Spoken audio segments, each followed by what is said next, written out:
Technology at Murray State University, and welcome back to 10 at 10. 10 at 10 is brought to you through a partnership between Murray State University, Grow West, the Technology Council of West Kentucky, KY Innovation, and our local partner, Sprocket Innovation in Paducah, and the Kentucky Innovation Station in Madisonville.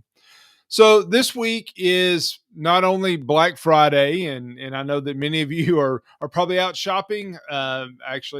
Another portion of folks are probably hiding and trying to avoid the shopping areas at all costs.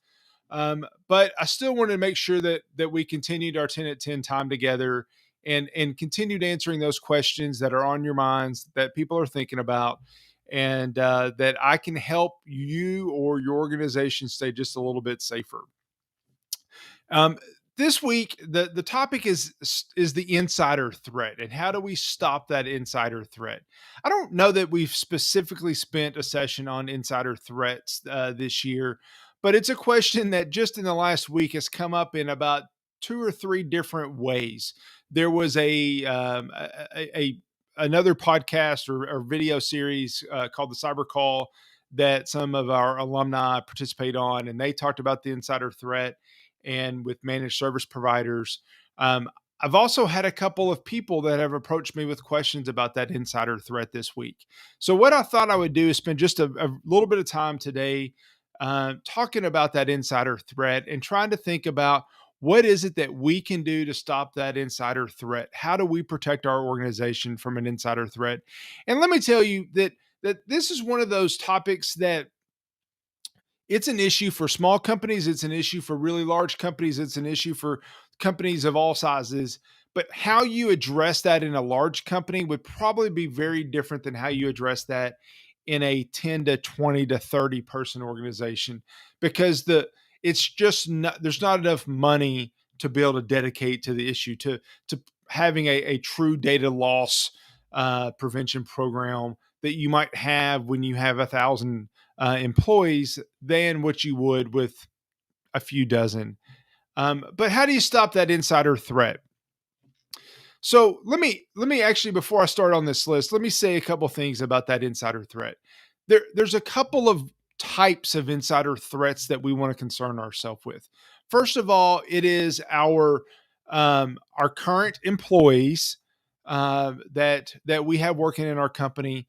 That insider threat is probably our employees, but it may be an accident. So don't assume that all of your insider threats are out for malicious and evil intent. Now, maybe you have an employee that does have evil intent on their mind, but not necessarily. So there's the accidental insider threat, but there is also that malicious insider threat.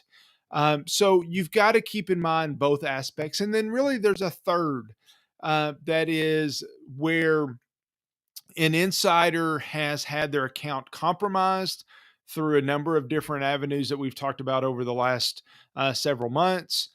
And because of that, their account has become an insider threat. So we got to think about all three of those. And we're going to look at third party access. So perhaps it's not a full time employee, maybe it's a contractor, but it's still an insider threat. And the reason that insider threat is so scary, the reason that we're talking about that insider threat today is because one of the things a lot of companies really hang their hat on in their security is that I have this security perimeter, and it's strong, and we're doing everything to keep people outside of our perimeter. So they can't breach the firewall. They can't breach the wall that separates the inside network to the outside network. We've got all of our eggs in that basket, so we're depending on that.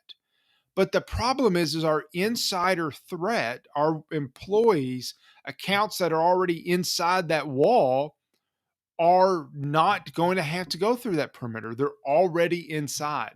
So a few months ago, we talked about the idea of zero trust. Don't trust anything. And that's true. That's a valid approach to security today. But what that means is that we have to be vigilant and constantly on the look for what those insider threats are. So that's why we're talking about this today. That's why this is a topic that we want to consider. First of all, what does it mean when I say stop? I'm sorry, to monitor and understand user behavior. There's a an application of data science called user and in entity behavior analytics, and that's really what we're talking about here. But specifically, what we're talking about is if you have an employee that always works 8 to 5 every week, every day, every month, every year, they work 8 to 5, and then all of a sudden, for a month, you've noticed that they're at the office until 7 or 8. What are they doing? Why has that behavior changed? Perhaps there's a valid reason, perhaps there's not. But that's the type of thing that we're talking about here. Now, specifically in the technology world, we're looking at accounts. If that user that I'm just talking about, if his account is online and active every day from 8 to 5, now all of a sudden it's also active from 7 p.m. to midnight every day or every third day, that's suspicious. And there's something that might be going on there that's worth exploring more. So that's what I'm saying when I'm talking about monitoring and understanding user behavior, is that if we don't understand the user behavior now, then it's going to be hard for us to understand if something's going wrong. If there's a problem, whether it's intentional or unintentional, we need to make sure that we understand that. Detecting and reducing privileged access. Most users in your company, no matter if you're a 10-person company or a 1,000-person company, most people in your company don't need privileged access. What I mean by that is that the basic access that every user gets will probably be sufficient. So if they don't need the extra access, don't do it, because it's just a way for the malicious actor, the bad guy, to get in, and it's a avenue that they can use to gain even more access in your organization. Third, control third party access. If you have third parties that need access to your network, be very careful about how you do it. Don't just let everybody in because they want to be in. Make sure that they really need it, and look at that. Implement strong authentication. We've talked about having strong passwords. We've talked about having two-factor authentication. You have to have two-factor authentication today. I can't beg that of you any more than using two-factor authentication.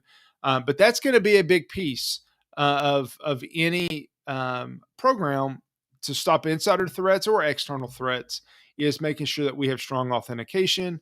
And then number 5 here, purge dormant and orphan accounts. What we mean by that is that if you have accounts that aren't needed anymore, get rid of them. If you have a user that was at your company but has left, they don't need that account anymore. If you had an account for a SQL server to run the SQL service, but you're not using SQL Server anymore, then get rid of that account. Any account that you have in your system just adds an element of complexity. It adds an element that you're going to have to manage. So go ahead and purge those dormant accounts. Go ahead and get rid of those accounts that aren't necessary anymore. And I will say, just because you have a user that is leaving your company doesn't mean you should delete your account. Make sure that you disable it, particularly if it's a hostile firing. But make sure that you get all the things that you need from that account before you delete it. So disabling it might make sense initially, but a year, 2 years, 5 years down the road, do you really still need that account? Maybe not. Um, and then number 6 is educating your users. Your users, while we're sitting here talking about the insider threat, our users is an extension. They are an extension, rather, of our security team, and using and educating our users on what to look for those insider threats is going to really help us to extend our reach. So educating them on these risks, first of all, to make sure that they're not an unintentional threat, insider threat, but more importantly, helping them to really keep an eye out for things. And last thing I'll say, and actually, oops, got this off of the Army, uh, an article with the Army. If you see something, say something. Simply put, if e educating your users and you as well. Now we're talking about companies. Most of you that are watching are from small companies, small organizations. If you see something that looks fishy, that looks strange, say something to somebody. Don't assume that's just an odd thing, that it won't be like that tomorrow. If you see something strange, say something. Don't assume it's okay. That is what happens so often, is that whether it's, the Army's talking about it from a terrorist activity or something to that effect, probably. We're not talking about that in our companies. But if we see something that looks strange on the network, if we see it, um, uh, some activity that's out of the norm, then let's report it. Let's say something. Let's do our part to help keep our company safe. Simply put, see something, say something. That'll go a long way to helping the insider threat. There are so many more complicated things that we could talk about when we are talking about an insider threat, but I'm going to leave it there for today. We've gone over time anyway. So hopefully those tips are helpful for you in stopping and minimizing that insider threat. So if you have a question, let me know. I'm going to try to shift gears in December and talk about some of that end of the year planning that we need to do, both from a technology standpoint and from a security standpoint. So I'll try to cover that for most of the weeks in December. But if you have a specific topic, let me know. I'll be happy to answer that. I hope you're enjoying your holiday weekend, and then with Christmas right around the corner, I hope everybody enjoys their holidays this year, and let's do our part to keep everybody safe. Thank you very much, and enjoy the rest of your day. Thanks. Bye.